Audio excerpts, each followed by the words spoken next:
Vianney, Clavreul, Clavreul c'est breton, Vianney je ne sais trop d'où. Je travaille dans la pédagogie depuis déjà 24 ans. Le but c'est de transmettre ce qui moi m'anime, donc participer à ce que nature et culture puissent coïncider le plus harmonieusement possible. J'étais vraiment sur le front culturel, sur le point de départ.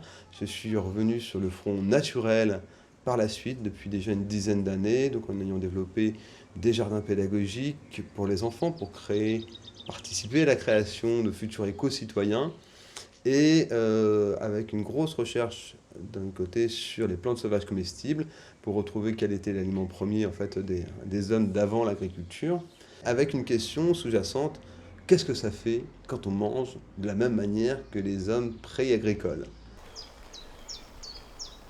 Et donc j'ai fait deux migrations, une de 2600 km représentant 6 mois de marche à pied, donc une partie en traversant l'hiver en Espagne, et une deuxième de 3 mois, donc de 1300 km à pied, à partir d'Abbeville, de la baie de Somme, jusqu'à Sète, en suivant les fleuves et les canaux, toujours pour la même dynamique: marcher, penser, sentir, manger, vraiment ressentir la qualité que nous offre en fait en termes d'énergie physique et mentale la plante sauvage comestible, et la pêche, des choses comme ça.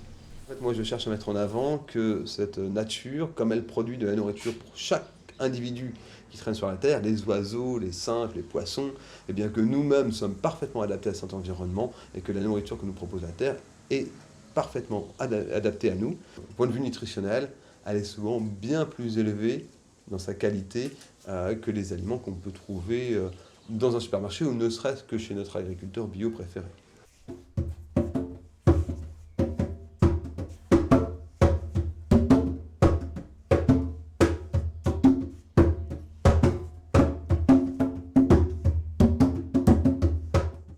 Dans 5 ans, ici, il se passe en fait qu'il y a probablement quelques arbres fruitiers qui ont été installés.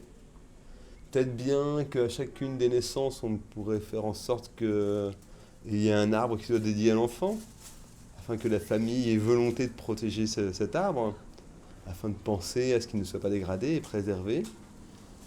On pourrait penser aussi avec le soutien de la mairie, on installe des potagers. Je dis le soutien parce que pour faire un potager qui soit facile à faire, on a besoin du soutien d'une communauté, enfin d'une municipalité, parce qu'il faut du broyage sur le sol pour nourrir le sol et maintenir l'humidité et empêcher la croissance des herbes qu'on ne désire pas voir en fait, dans nos légumes.